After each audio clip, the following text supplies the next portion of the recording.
Hey, it's Tom. It's July 24th, 2025, and I am 49 years and 41 days old. You are seeing me from the point of view of my keyboard, I guess, the gaming PC that I sometimes use. Video games were not a big part of my childhood. I played them when I was over at friends' houses, but I didn't have a console myself. I didn't get a video game console until I was 28. I want to say, maybe even 30. It was late. I got a PS2 and then bought basically the 100 best PS2 games for like $5 or something crazy because everyone was getting rid of them at the time. And that was back when you could buy physical media really cheaply. I really indulge a lot in buying video games. I buy video games almost at the same pace that I buy records. Not quite, but almost. I have a lot of games that I've never played. So in that regard, it's a bit different than records.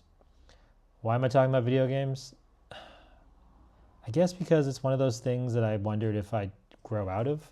Like on my way to 50, I wondered if I would just stop playing them or if they'd become less interesting to me. And if anything, the opposite's true. I just find games of all kind much more interesting. Something about board games doesn't work for me, but video games and then role-playing games, so tabletop role-playing games, really work for me. I don't think I like competitive games against other players. Sports are fine, although I do tend to like sports that are also basically not competitive, like running and climbing. I mean, climbing can be competitive, but most of the time it's just you against the wall, you against a distance or a time.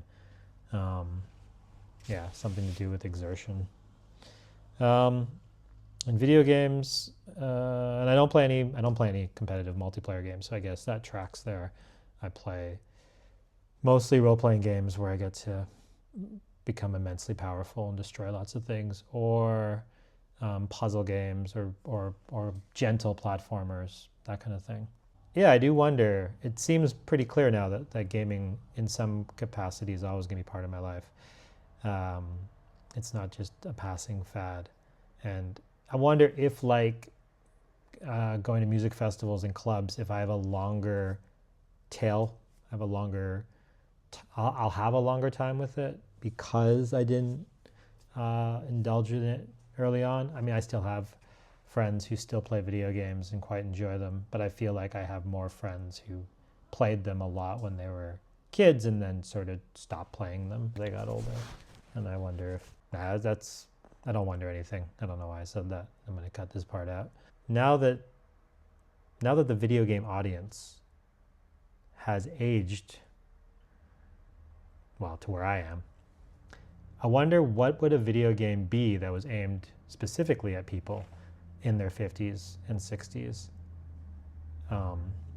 People like me who were around for the whole time the video games were being developed. I mean, a lot of people making video games are now in their 50s, like some of the early stalwarts of video games. And I wonder, is there a difference? And could there be a difference? And should there be a difference? Because I don't think video games necessarily were ever aimed at kids. In the beginning, at least, that was a misconception because they were games. But certainly now there are games aimed at kids, and a lot of them are. But what would a very mature video game look like?